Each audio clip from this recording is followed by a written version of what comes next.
আসসালামু আলাইকুম আন্টির আপুরা, তোমরা সবাই কেমন আছো? আশা করি আল্লাহর রহমতে তোমরা সবাই ভালো আছো। আমরাও তোমাদের দোয়া ইনশাআল্লাহ ভালো আছি, আলহামদুলিল্লাহ। আল্লাহর কাছে লাখ লাখ শুকরিয়া, আল্লাহ অনেক ভালো রাখছে। তো তোমরা এত ভালোবাসা দিবা, এত সাপোর্ট করবা, পাশে থাকবা, কোনোদিনও ভাবি নাই। অনেক খুশি তোমাদের উপরে। আমি অনেক দোয়া করি, তোমাদের অন্তর থেকে দোয়া করি তোমরা যেন সবসময় ভালো থাকো, তোমরা যেন সুস্থ থাকো, তোমাদের আশা যেন পূর্ণ করে আল্লাহ। আমার জন্য দোয়া করবা, তোমাদের জন্য আমি দোয়া করি। অনেক আন্টিরাই বলো পাশে থাকবা। আন্টি অবশ্যই পাশে আছি, তোমাদের পাশে সব সময় থাকবো, সারা জীবন থাকবো ইনশাল্লাহ, যতদিন আল্লাহ রাখছে এই দুনিয়ায়। থানিম হঠাৎ বলে যে আম্মু চলো একটু আইসক্রিম খাবো, নামের ওখানে যে খাবো, ওই যে মোমো খাবে, আর ওই যে ওয়াফেল ওইগুলো খাবে, আইসক্রিম খাবে। তারপরে মোমোর দোকানে গেছি, মোমো খাইছে। মোমোর ভিডিও নিতে মনে নাই, তোমাদের সাথে শেয়ার করতে পারলাম না। অবশ্য শর্টসে নিয়েছিলাম, আর এই ইউটিউবের ভিডিও নিতে মনে নাই। আমার তো এরকম অভ্যাস নাই ভিডিও নেওয়ার। আর কোনো একটা মানুষও এখন আপাতত নাই, আমার ভিডিওর জন্য একটা মানুষ দরকার। তিশার কাছে বলি নেয়, তিশা বাসা চেঞ্জ করে, অনেক ঝামেলার ভিতরে আছে। ওদের বাসাটা তো ওই চেঞ্জ করতে বলছি, হুজুর যে এত ঝামেলা, বাসাটা তোমরা চেঞ্জ করো। আর একটু বড় বাসাও দরকার। আলিশা একটু খেলতে পারে না, কিছু না, চাপাচাপি হয়ে যায়, ওয়াকার নিয়েও ঘুরতেই পারে না। তো এই জন্য আর কি একটু বড় বাসা নিছে। আর এখন জোরে বলবো যে আমার একটা মানুষ আগে দেও ম্যানেজ করে ভিডিওর জন্য, তা তো আমি বলিও নাই, চিন্তা করছি একটু ওদের ঠিকঠাক হোক, ঝামেলা যাক, তারপরে বলবো। তো এখন ভিডিওর জন্য একটা মানুষ দরকার। একারা ভিডিও করি, মানে বেশি একটা ভালো হয় না ভিডিও। তোমার আঙ্কেল এখন একটু হেল্প করে দিতে আছে, বেশি একটা ভালো পারেও না, আর আমিও ওরকম ভালো ভিডিও পারি না। এই তোমার আঙ্কেলে ভিডিও করে দিতে আছে। আমরা আইসক্রিম খাইতেছি, মোমো খাইয়ে আসছি, এখন আইসক্রিম খাইতেছি। এই আইসক্রিমটা আমার অনেক প্রিয়। অবশ্য শুধু বরফ আর এই যে দেয় ফ্লেভার, লেমন ফ্লেভার আছে, অরেঞ্জ ফ্লেভার আছে, অ্যাপেলের ফ্লেভার আছে, 10-12 আইটেম। তোমরা অবশ্যই খাও এখানে, যে যারা সাভারে আছো সবাই চেনো এটা। সাভার ছাড়াও ঢাকায় ওদিকে আছে কিনা আমি জানি না, অবশ্যই আছে। আইসক্রিমটা শুধু বরফের, কিন্তু আমার কাছে ভালো লাগে অনেক। এমনিতে ওই যে ওইসব আইসক্রিম তো আমার খাওয়া নিষেধ।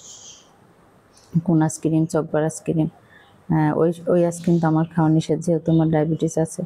এটা তো আমার নিষেধ নাই, এটা শুধু বরফ, এই জন্য আমি এটা একটু খাইতে পারি, আর এটা আমার ভালোও লাগে।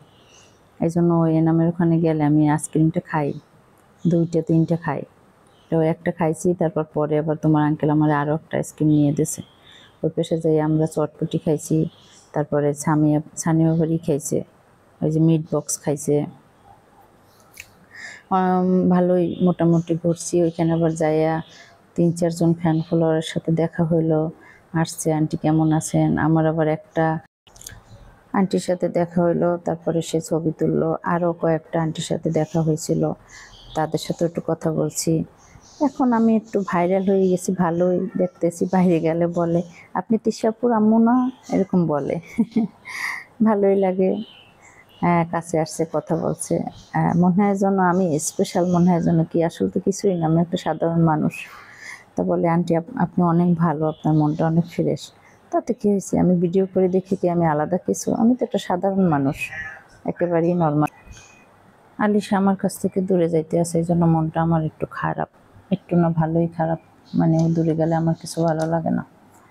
আচ্ছা আন্টির আপুরা, তোমরা বলো তো কারা বরফ খাও? আমি জানো না, আমি অনেক আগে থাকতেই একদম 2-3 টুকরো বরফ প্রতিদিন আমার খাওয়া লাগে। মানে আইস, ওই যে বরফের এগুলো আছে না, ওইগুলোর ভিতরে ছোট ছোট টুকরো হয় না বরফের, ওগুলো আমার 2-3 টুকরো খাওয়া লাগে। আমি একদম চাবাই খাই। তোমরাও কি কেউ খাও আমার মতো? আমি জানি না। আমার মানে এটা না খাইলে আমার কিচ্ছু ভালো লাগে না, কিন্তু এটা খাইলে না আমার শরীর কড়া হয়ে যায়। বরফটা খাইলে কখনোই ঠান্ডা লাগে না, কিন্তু শরীর কড়া হয়ে যায় এটা খাইলে। আমি নিজেই বুঝি, আমার চোখ পোড়ায়, কিন্তু তারপর আমি খাই। আমি যে অভ্যাসটা কিভাবে ফিরাবো, মনে হয় যেন এটা কি বলবো, এটা একটা আমার নেশার মতো একটা অভ্যাস হয়ে গেছে। যে আমার মানুষ যেরকম আছে না, যে সিগারেট খায় পাগলের মতো হয়ে যায় না খাইতে পারলে, আবার আছে না পান খায় মহিলারা পাগলের মতো হয়ে যায় পান না খাইতে পারলে, এরকম আমিও মানে এই বরফ না খাইতে পারলে আমার কিছু ভালো লাগে না, এরকম আমার একটা মানে অভ্যাস হয়ে গেছে ওই পান খাওয়ার মানুষের মতো। এইটা যে কিভাবে ফিরাবো আমি জানি না, তোমরা আমার একটু বললো তো এটা কিভাবে আমি ফিরাবো। এটা খাইলে আমার কোনো ক্ষতি নেই, কিন্তু শুধু শরীর করা হয়ে যায়, চোখ পোড়ায় প্রচুর, খারাপ লাগে, আমার নিজের কাছে খারাপ লাগে। কিন্তু খাওয়ার সময় এত ভালো লাগে, খাওয়ার পর আমার অস্থির অস্থির লাগে, আমি পানি একটুকু ভালো লাগে না, পানি খাইতে পারি না। কিন্তু বরফ খাওয়ার সময় আমার মানে এক বক্স বরফ আমি খাইতে পারবো একসাথে খাইলে, কিন্তু আমার এমনি ঠান্ডা লাগবে না, কিচ্ছু হবে না, কিন্তু আমি পরে পানি খেতে পারি না। এটা তোমরা একটু বলতে পারবা যে তোমরা কি কেউ খাও আমার মতো, নাকি আমি একা খাই, নাকি এটা খাওয়া কিভাবে ফিরাইতে পারি? একটু আমাকে একটু বুদ্ধি দিও তো আন্টি, আমার কমেন্টে অবশ্যই লিখে জানাবা যে আমি কি করতে পারি, কিভাবে বাঁচতে পারি এই বরফের হাত দিয়ে।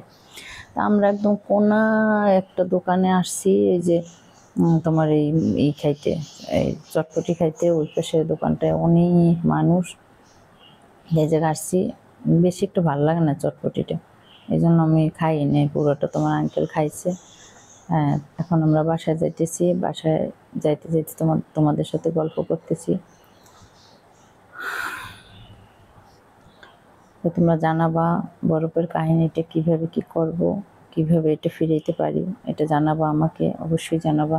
আজকে কোনো রান্নাবান্নার ভিডিও দিতে পারি না, কারণ আমার বিশ্বাস করো আমি নতুন নতুন ভিডিও করি, আমার কিছু মনে থাকে না। আমি রান্নাবান্না ঝটপট করে ফেলছি, রান্নার পর মনে আসছে যে ভিডিওটা দেওয়া উচিত ছিল, ভিডিও করা উচিত ছিল, আমার ভুল হয়ে গেছে, ভিডিও করি না। এখন আমি আন্টিদের কি দেব, তোমরা তো বলছো আন্টি প্রতিদিন ভিডিও দেবো, আমরা দেখবো, কিন্তু ভিডিও তো আমি বানাইতেই পারি না আন্টিরা, সরি। এখন এই ঘুরতে গেছি সানিমকে নিয়ে, তোমার আঙ্কেলকে নিয়ে, তারপর ওইখানে যেয়ে ভিডিও বানাইছি, তাও আবার মোমোর ওইখানে যেয়ে ভিডিও বানাইতে মনে নেই, অনেক কিছুই আমার খেয়াল থাকে না আন্টিরা। এখন কি করব বলো, আমার মানে অভ্যাস হয়ে গেলে আস্তে আস্তে হয়তো বা মনে থাকবে বা কিছু।